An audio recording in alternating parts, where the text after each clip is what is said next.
Assalamualaikum warahmatullahi wabarakatuh. Salam sejahtera bagi kita semuanya. Masih dengan saya Mr. Wahid Nugroho dari Rumah Cerdas Bahasa Inggris.com, belajar bahasa Inggris dan TOEFL dari nol. Sebelum kita mulai proses belajar kita pada kesempatan video kali ini, marilah kita buka proses belajar kita pada kesempatan kali ini dengan berdoa. Semoga apa yang kita pelajari bermanfaat. Bismillahirrahmanirrahim. Allahumma rizukna fahman nabiyyin wa hifdal mursalin wa ilhamal malaikatil muqarrabin walhamdulillahi rabbil alamin. Sebelum kita membahas latihan ini, Anda bisa sediakan pulpen dengan warna yang berbeda. Kalau di sini soal saya tulis dalam menggunakan pulpen warna merah, dan saya coba untuk menganalisis menggunakan spidol warna biru supaya lebih mudah dalam memahami. Untuk menyingkat waktu, marilah kita langsung bahas soal latihan TOEFL 2, soal nomor 5 sampai nomor 8. Nah, perhatikan polanya. Kenapa harus polanya diperhatikan?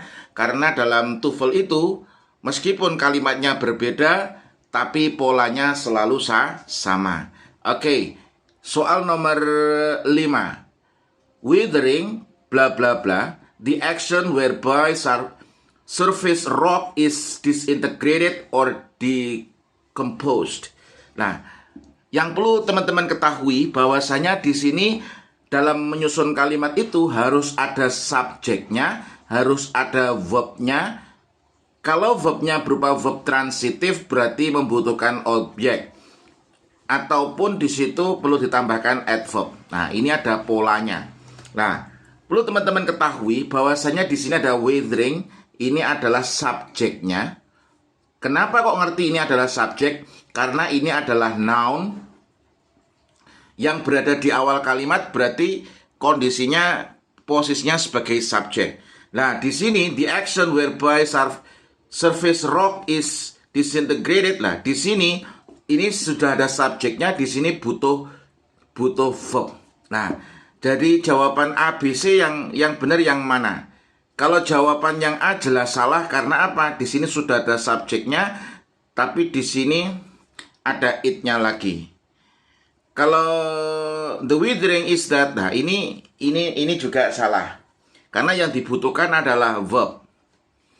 Jawabannya yang benar yang mana? Oh, ternyata jawabannya yang benar adalah yang C. Nah, seperti itu. Jadi dalam menyusun kalimat, Anda harus tahu, Anda harus clear mana subjeknya, mana verbnya. Nah, di sini sudah ada subjeknya. Karena sudah ada subjeknya, maka yang dibutuhkan adalah verb. Dari A, B, C, D yang verb yang mana? Ternyata jawabannya adalah yang C. Kalau being saja ini juga salah. Kemudian soal yang nomor 6.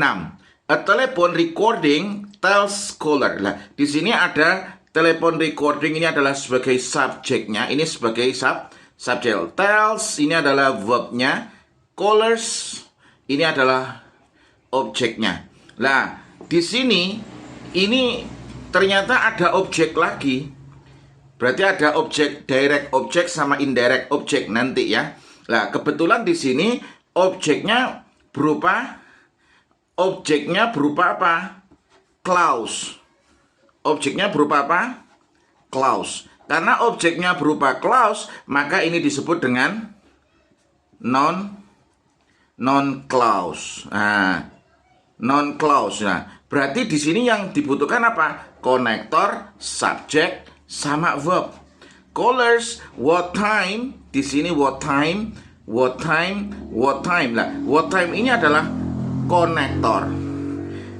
Konektornya sudah ada, subject verb. The movie ini sebagai subjeknya, starts-nya adalah sebagai verbnya. Jadi jawabannya yang mana yang benar? Jawabannya adalah yang A, karena ini adalah non-clause. Nah, jawaban yang B, what time start the movie, ini salah. Kenapa? Karena di sini ini verb, ini subjek, makanya salah. What time does the movie start, ini juga salah. Kenapa? Karena ini adalah statement.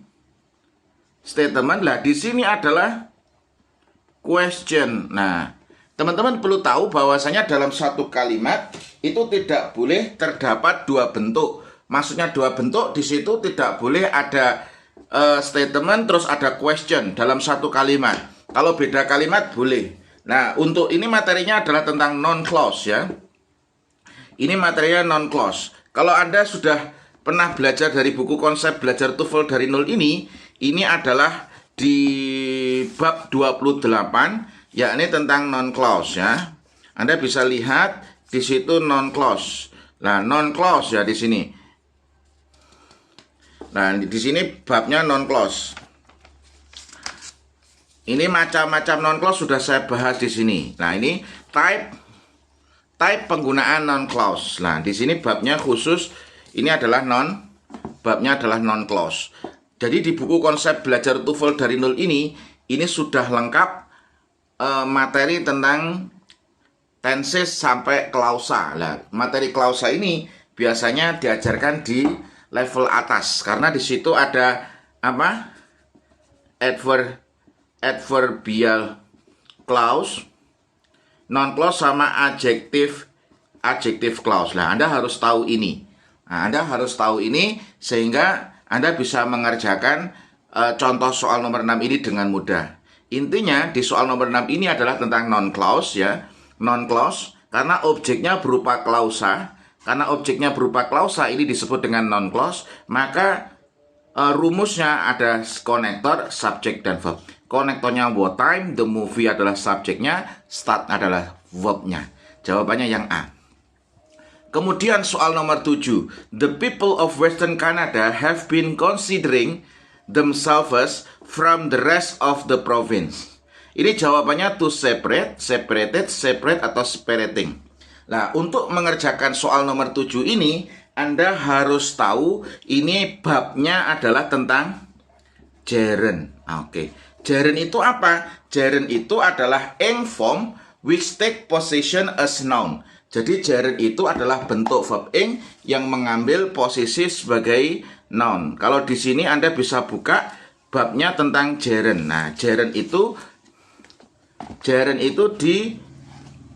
di bab 26 halaman 242.